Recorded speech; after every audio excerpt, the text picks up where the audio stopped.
going from the foothills to downtown Albuquerque, you probably take I40. If you're going out to Gallup, I40 is the only way.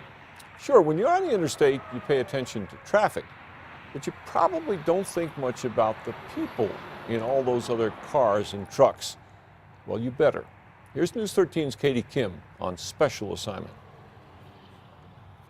It's pretty much 24/7 on I40. From Gallup to Tucumcari, thousands and thousands of cars and trucks head across New Mexico every day, from families on their way to Disneyland to big rigs hauling goods the nation needs, to an astounding number of criminals. State Police Sergeant Arsenio Chavez estimates that the people in 1 out of every 7 cars on Interstate 40 are up to no good. Handguns, of course, narcotic smuggling, people smuggling. The interstate is a virtual river of crime running from California to the Carolinas. And Albuquerque is a major highway hub for criminals who bring drugs, guns, and money up I-25 from Mexico, connect to I-40, then to the nation's big cities. Eventually you have to travel from point A to point B.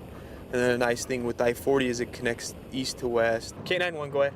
State police officers who work I-40 know that many of the drivers they pull over for traffic violations are up to something, and veteran cops are alert for signs.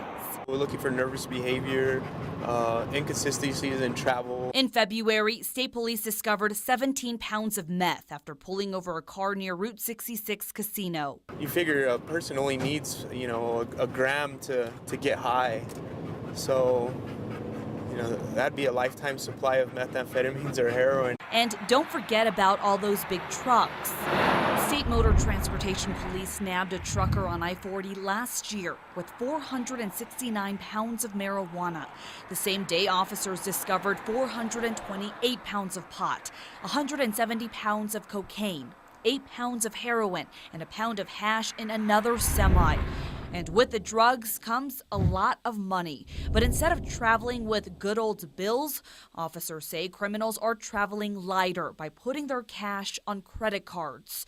Just last month, agents recovered 150 cards at a stop on I-40 in Albuquerque. Those credit cards were located in the spare tire underneath the vehicle. They were actually duct taped to the rim. But there's just too much traffic and too few state cops to stop much of what's moving illegally along the interstate.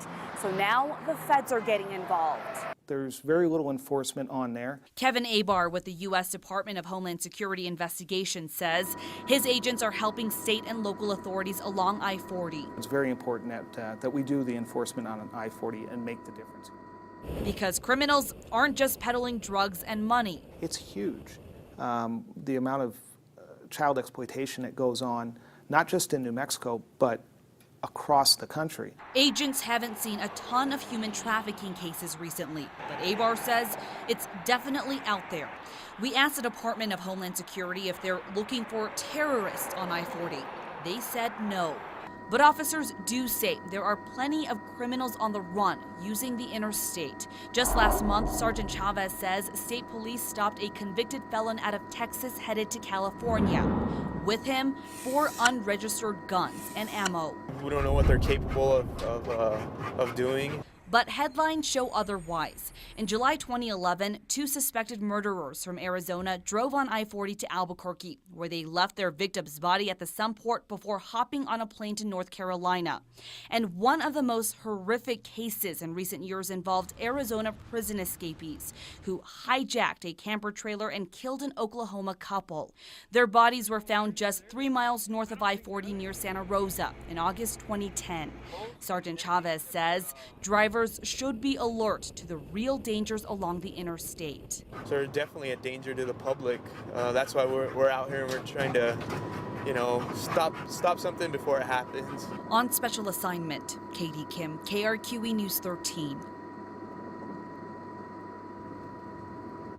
Those state police officers do work the interstate hard. Traffic data from the Mid-Region Council of Government estimates that 180,000 vehicles use Interstate 40 in Albuquerque alone on an average weekday. A lot about